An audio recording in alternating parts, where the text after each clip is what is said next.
Maharashtra election ప్రచారంలో Chandrapur Lok Sabha incharge Bhuvanagiri MP Chamal Kiran Kumar Reddy అక్కడ నిర్వహించిన పత్రికా సమావేశంలో మాట్లాడుతూ నిన్న వికారాబాద్ జిల్లా కొడంగల్ నియోజకవర్గం దుద్యాల మండలంలో జరిగినటువంటి దాడి దురదృష్టకరం. గతంలో కూడా కలెక్టర్లు, ఆర్డీఓలు, రెవెన్యూ అధికారులు తెలంగాణలో 10 సంవత్సరాలు బీఆర్ఎస్ ప్రభుత్వం అధికారంలో ఉన్నప్పుడు కూడా ఎన్నో కార్యక్రమాల కోసం గ్రామాలకు వెళ్లి ప్రజాభిప్రాయ సేకరణ చేపట్టేవారు. కానీ నిన్న జరిగిన సంఘటన చాలా దారుణం. ప్రజాస్వామ్యంలో జిల్లా పరిపాలనా అధికారి ఎలక్టర్ పై దాడి చేయడం అనేది చూస్తుంటే ఈ ప్రజాస్వామ్యం ఎటువైపు వెళ్తుంది అని ఆలోచించాలి. 10 ఏళ్ల పాలన అధికారం పోయిన తర్వాత బీఆర్ఎస్ పార్టీ ఏ విధంగానైనా కాంగ్రెస్ పార్టీ చేస్తున్న మంచి పనులను అడ్డుకోవాలని చేస్తున్న ప్రయత్నం మనకు క్లియర్ గా కనిపిస్తోంది.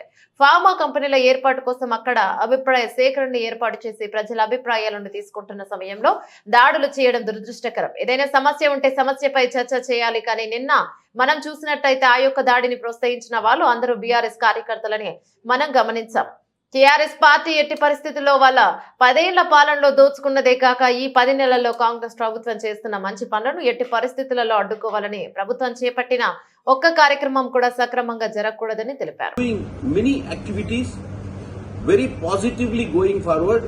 The BRS, which has lost power after ruling 10 years and failed to deliver, is not able to tolerate the development happening in the state.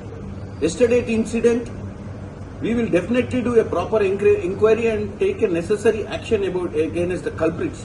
But it is clearly visible that it is a motivated political thing happened yesterday, because the persons who have involved in attacking the district administration officer, IAS officer and also revenue officials was from the BRS party.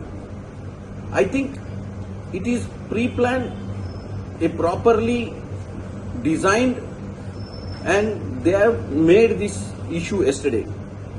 So I want to say to the people of Telangana, it is clearly visible that BRS party doesn't want Congress party to perform on behalf of the people and do best what they can do. Because in 10 years, the state has gone to the doldrums with 7 lakh crore loans, and we know what is the status of the state. So we are trying to create the employment, especially the Kodangal constituency where our chief minister represents. He has allotted so many funds to get the industries for the people of Kodangal. So they don't want this development happen. They want to defame the chief minister Revanth Reddy ji. So this is a clear visible.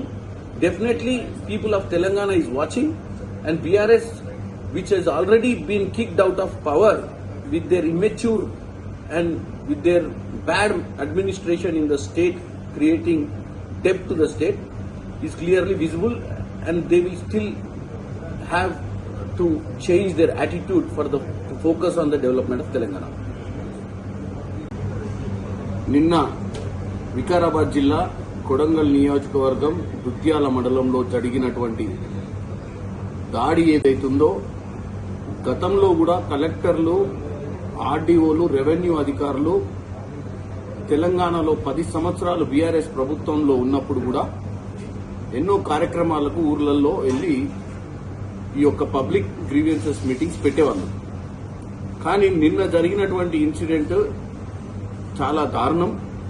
ప్రజాస్వామ్యంలో ఒక bureaucrat, అంటే administrative గా ఉన్నటువంటి ఒక collector స్థాయి అధికారినే attack చేయడం అనేది మనము డెఫినెట్ గా ఈ ప్రజాస్వామ్యం ఎటుపోతుందని ఆలోచించాలి. 10 ఏళ్ల పాలన పోయిన తర్వాత బీఆర్ఎస్ కి ఏ విధంగానైనా కాంగ్రెస్ ప్రభుత్వం చేస్తున్నటువంటి మంచి పనులను అడ్డుకోవాలని ప్రయత్నం క్లియర్ గా కనపడుతుంది. ఫార్మా సిటీ కోసం అని చెప్పి, అంటే ఫార్మా కంపెనీలు ఏర్పాటు కోసం అని చెప్పి అక్కడ పబ్లిక్ గ్రీవియన్సెస్ ని ఏర్పాటు చేసి పబ్లిక్ ఒపీనియన్ తీసుకునే ప్రయత్నం చేస్తున్న సమయంలో ఏదన్నుంటే చర్చ చేయాలి. కానీ నిన్న మనం చూసినట్టయితే ఆ యొక్క దాడిని ప్రోత్సహించిన వారందరూ కూడా బీఆర్ఎస్ కార్యకర్తలుగా మనం నిన్న గమనించినాం. సో బీఆర్ఎస్ పార్టీ ఎట్టి పరిస్థితిలో వాళ్ళ 10 ఏళ్లలో దోచుకుందే కాకుండా ఈ రానున్న ప్రభుత్వంలో, అంటే ఈ 10 నెలల ప్రభుత్వం చేస్తున్నటువంటి మంచి కార్యక్రమాలను ఎట్టి పరిస్థితుల్లో అడ్డుపడాలని, ఎట్టి పరిస్థితుల్లో ఈ ప్రభుత్వంలో ఒక్క కార్యక్రమం కూడా సక్రమంగా జరగొద్దని. ఎందుకంటే గతంలో ఎన్నో ప్రభుత్వాలు, ఒక తెలంగాణనే కాకుండా భారతదేశ వ్యాప్తంగా కూడా అన్ని ప్రభుత్వాలు కూడా ఇండస్ట్రీలను తీసుకురావడానికి కానీ, భూసేకరణ చేయడానికి గానీ ఇలాంటి కార్యక్రమాలు చేపట్టినప్పుడు ఇటువంటి పరిస్థితులు ఎప్పుడు ఎదుర్కొనలే. మరి ఈ రోజు ఇటువంటి పరిస్థితి ఎదుర్కొనాల్సిన పరిస్థితి వచ్చింది అంటే దీని వెనక కుట్ర ఉంది. బీఆర్ఎస్ పార్టీ వైఖరిని తెలంగాణ ప్రజలు గమనించాలి. ముఖ్యమంత్రి సొంత నియోజకవర్గంలో ఇటువంటి కార్యక్రమాన్ని చేసి ఏం మెసేజ్ పంపించాలని చూస్తుర్రో మీరు అందరూ తెలుసుకోవాలి.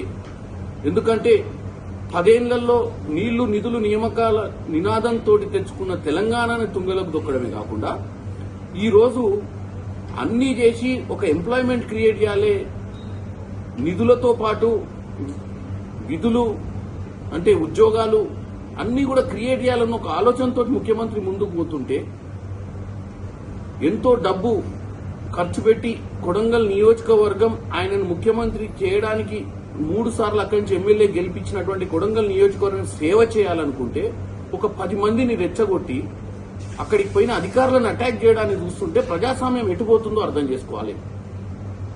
కేటీఆర్ పోయి ఢిల్లీలో కూర్చొని ప్రకంపనలు సృష్టిస్తున్నా అని చెప్పి పిచ్చి మాటలు మాట్లాడుతూ ఇక్కడ కార్యకర్తలను రెచ్చగొట్టి ఇక్కడ కార్యక్రమాలు ఆపే ప్రయత్నం చేస్తూ ఏం చేద్దాం అనుకుంటారు. డెఫినెట్ గా వీళ్ళ మీద యాక్షన్ తీసుకుంటాం.